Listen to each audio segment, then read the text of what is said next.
Thank you for the time, Jose.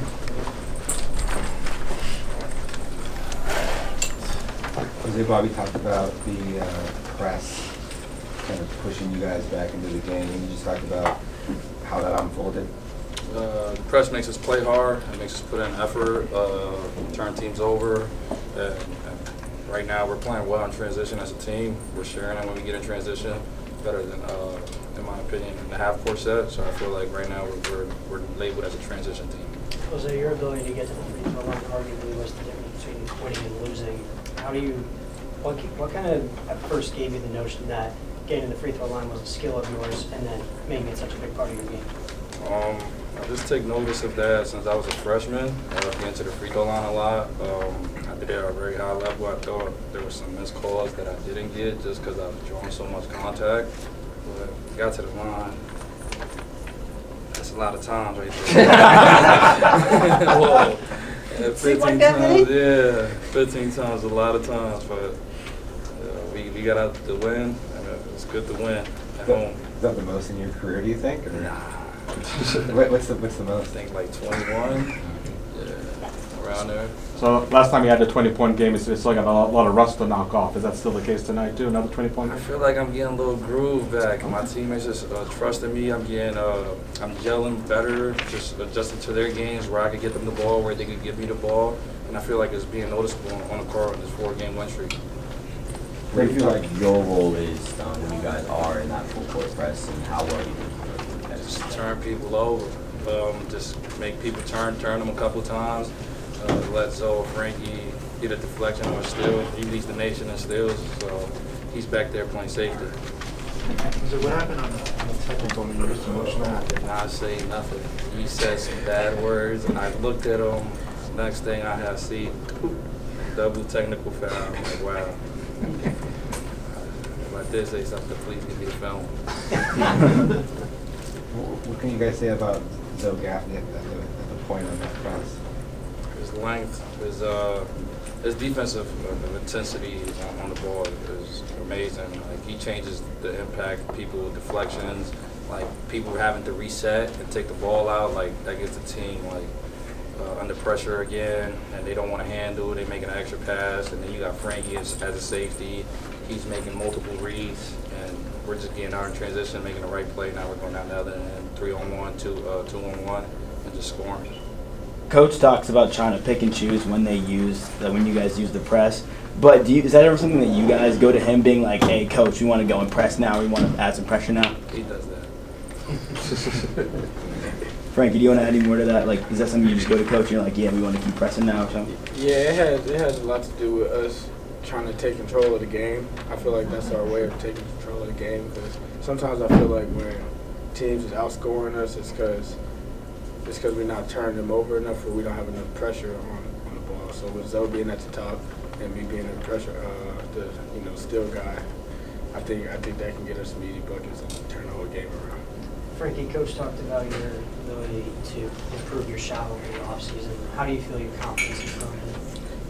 It's grown a lot, as you can see. I'm just happy to see some shots go in. I know early on it wasn't there, but I've been working a lot on the jump shot. So just having confidence. My teammates have confidence in me. The coaches do too. So how could I not? For the both of you guys tonight, DFA was probably some of the loudest it's been throughout the season. What was it like for you guys feeding off that energy and seeing Coach Hurley's jacket come off for the first time in a while? Yeah. When the jacket come off, it gets serious. But I haven't seen it. I only seen it on TV, so it was my first time. It was fun. But it's good having a crowd. Like, I feed off energy. I guess like my teammates do as well. So like, the louder it is, like the more energy we'll have, and it's good having home court advantage in college basketball as well. It has a lot to do with us taking care of home. As long as we continue to take care of home, we'll have all of our fans there supporting us. So we want to thank the ones that's coming out every night and being there. Do you really feel that just coming into this game in a 3-game winning streak is what allows you to get this comeback tonight? Just being in a good groove, good momentum, good confidence, like you said? Yeah. I think we've been down before in previous games. Even last season we had our team when we down, it's just all about the fight. just got to play hard, man, and just change the narrative. Basketball game of runs, so everybody get their runs, and now it's time for us to get ours. You guys were down like 13, but can you kind of talk about the mindset at that point? There was still enough game left that you didn't get too phased. Just chip it down by media. Just like it was like a 10-minute mark. It was 63-50 or something like that. We just get it down to like 6, and then the next media tie game. And by the time the game's over, we should be on top. I think we have a lot of guys where there's no reason for us to feel rattled or anything like that. If we're down, it's just okay. Now we just got to lock in defensively, lock in at the free throw line, at opportunities we get to make easy baskets. We just got to lock in on those. I see you go and talk to Bobby during timeouts or when guys are at the free throw line or whatever. What are those interactions tend to be like? Just seeing where his head's at, different sets, telling him what I see out there as far as like ball screen reads, making sure we get certain guys some touches to get them going. Just things like that. If he sees that, even sometimes like a shot attempt, maybe I'll go apologize. Maybe a shot I shouldn't have took or something, or a turnover I had, maybe a turnover I shouldn't have took. But just most importantly, just being on the same page and just staying connected. Coach is probably the hardest one because coach played the point guard too, so he want to play like him. You guys outscored SMU 22-7 in the fast break points. With the limited size you have right now, as far as availability with Sean and things like that, does that kind of up-tempo play kind of help compensate and fill through those voids? I think a lot of teams will try, and since we're missing a lot of big guys, I think a lot of teams will try and play a big lineup. But, I mean, that might not really help you because, I mean, we got some guys who go on the floor. We're athletic, so if you want to play big, we got guards that will crack down and rebound. So we'll rebound. He's always outlet up the floor, so we're gonna run, try and get easy baskets.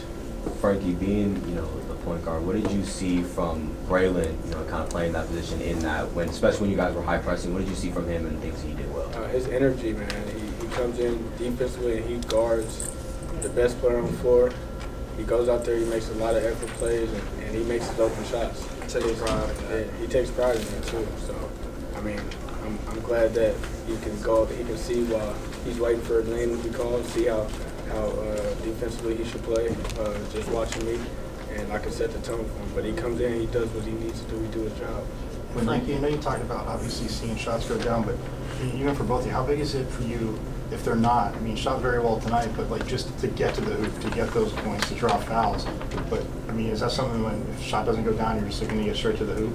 I mean, if shots not going down, I mean, my game is not to just shoot every time. So, I mean, I can get other guys shots, make plays for others, and especially defensively, I can get a steal and go get a layup. That'll make it easier for me. So, and the same with him. He doesn't need to take a million jump shots. He can go.